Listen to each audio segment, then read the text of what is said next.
Hey guys, welcome to another great episode of the Anime Breakdown Show. I'm your host, your boy vxKingPinxv, and today we're gonna jump right into it.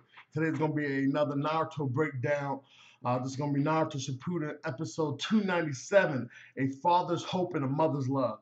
Now, in the beginning, I was disappointed with this episode because I assumed it was just gonna be more action based off the previews. The other previews have a way of lying to you. We knew there was going to be some emotional background because this was going to be basically Gar's chance to tell his father whatever he felt, this, that, and the other. And then I thought they were going to jump right in it, and that's what they actually did. They showed all this emotional background.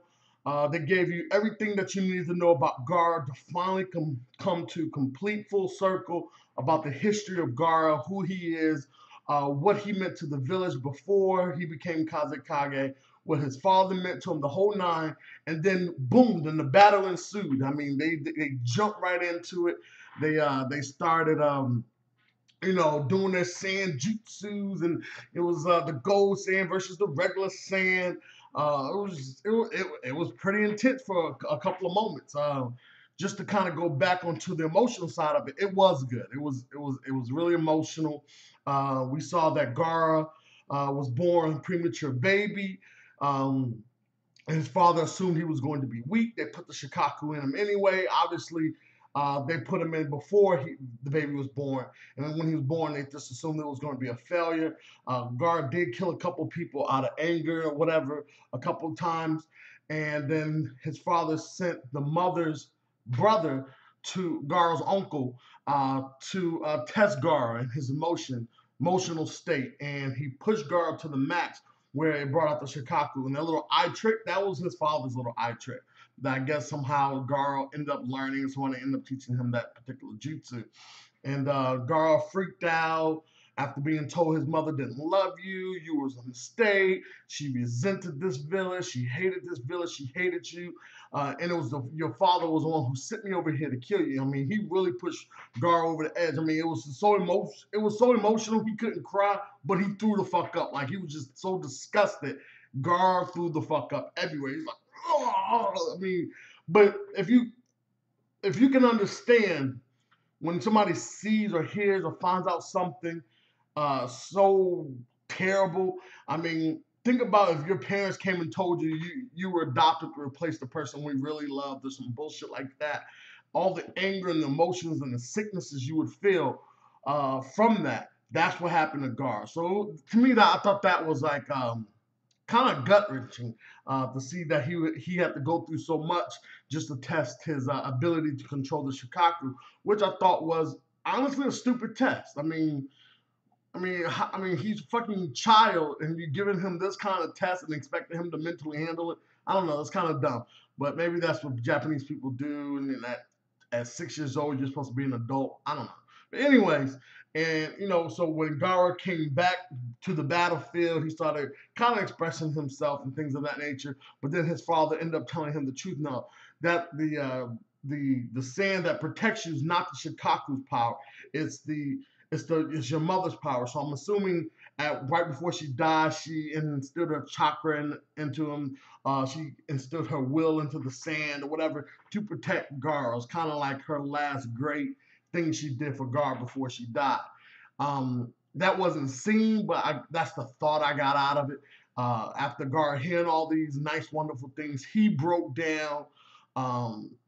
He started crying and everything, and then the father kind of said his piece, and that was pretty much the end of the whole Gaara thing, which was really good.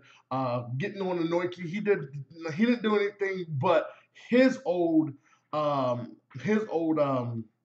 what is it? Is it Inoki? Okay, the Tushikage before was like, okay, after this war, you already know what to do. You got to get the spoils of war. You got to go out, start collecting as much of the good shit out there. And he was like, no, we're not doing that this time. We're not trying to be greedy and trying to get caught with our pants down. We just want to beat you guys and live in peace. So everybody has good intentions.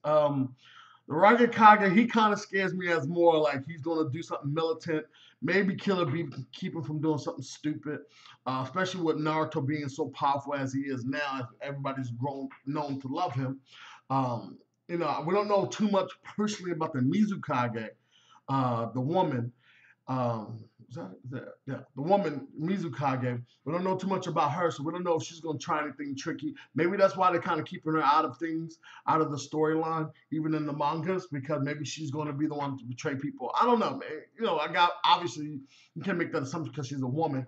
Obviously, Lady Tsunade is not gonna do anything tricky after the war, but we always know there's always some other dark evil person who's a village leader who might make that decision for her whether she wants to or not.